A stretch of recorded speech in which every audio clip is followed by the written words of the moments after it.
Okay, so what is your official job title? Application architect. Okay. And as far as college went, were there any specific college courses that you would take for software development, other than software development? No, well, when I went to college, that was pretty much what they offered. More like programming courses. I took a course that was taught in C, which was just a basic programming course. I took a class that was taught in a language called APL, which again was kind of a basic programming course. APL was used a lot in insurance field and stuff, not so much anymore. I took a course that was taught in a language called Pascal. That was mostly a data structures course. That was a popular PC language 35 years ago, 30 years ago. Not so much anymore. Yeah. I took a course in artificial intelligence that was taught in a language called Lisp, which I don't know if it's used at all anymore. Probably not. But most of the courses were either straight programming or some aspect of programming, like data structures or numerical analysis or artificial intelligence. I wasn't a computer science major, so I think those were the four. And I took one other course that was taught in a language called Fortran, which was like a scientific language. And that course was about discrete mathematics, which is used in how you would write the programs that do like addition and multiplication and math operations in computer chips. So most of the you got it back then. There was no internet. Most programs, most computers were either mainframe computers or what's called mid-range computers. I think my senior year in college was when the IBM PC came out. So I never had a personal computer when I was in college. I think my senior year, some people might have bought one for themselves, but it wasn't common. We used either a mainframe computer or a mid-range computer on it that would run a Unix operating system back then. Okay. We didn't often have cats in bags in the classes, but so there wasn't really any. You could be a computer science major, but I don't think there was the idea of like software architect didn't really exist then. They didn't really think of it that way. It wasn't.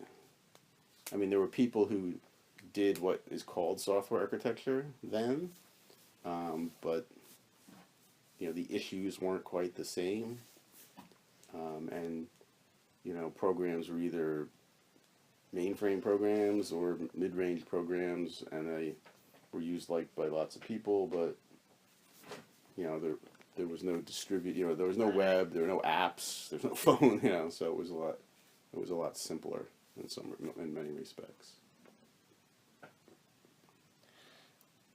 So as far as like the job, what things do they look for a software developer? Like first off, actually, how does like software architect play into your job? I thought you just fixed the websites. You didn't necessarily.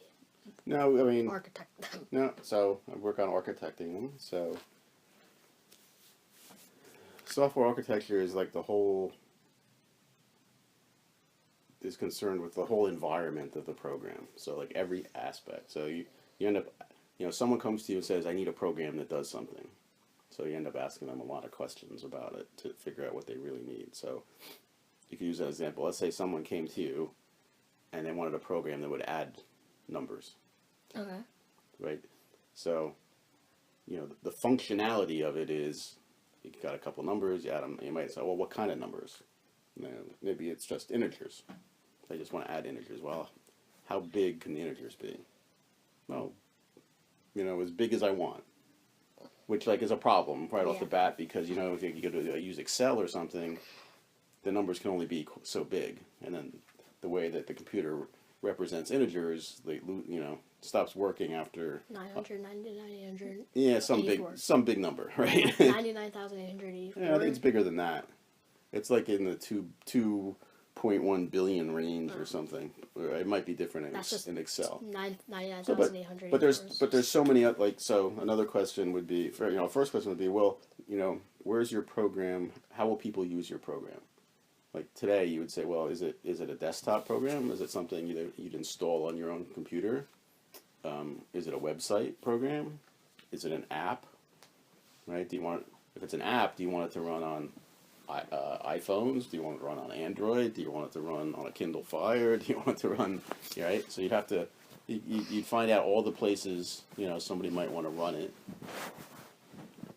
And then depending on where that might be, there's questions about how you would go about developing it, right? And they might have, and then one of the big, a big area of application architecture as opposed to development. Let's say just software development is like software development is somebody gives you a problem and you write some program to do it. So application architecture takes into account the whole environment of the program. So there we were just talking about where it might run, but there's a big class of issues that are usually termed non-functional requirements. So the functional requirements for our program is it has to add 2 numbers that are really big. The non-functional requirements might be things like let's say it turns out to be a website they want. Well, how many people do you think are going to come to this website, in an hour? Like how busy will it be? Is it going to be like one person every 3rd day, which means you don't need a very much computing power?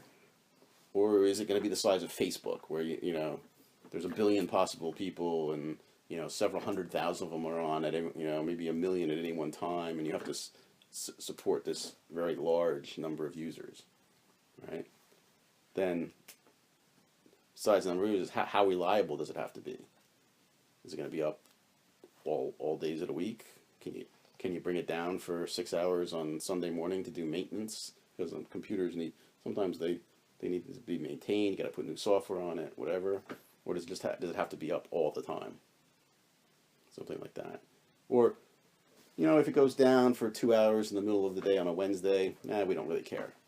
But if it was a stock trading application, you'd care a lot if it went down for 2 hours on Wednesday because no one would be able to trade stock. Unless it's at 401.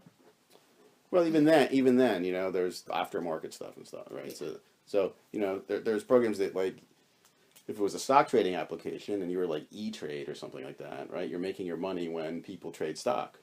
And if they can't trade stock, you don't make any money. So that's a big problem, right? So are you going to make any money with this application that adds 2 numbers together? Who knows, maybe. Maybe you're going to make money by selling your users information. So you want to get, what do you want to know about your users? Maybe you want to collect a lot of data on them. Are you going to put advertising on your site? What's the whole thing, right? Are you going to run it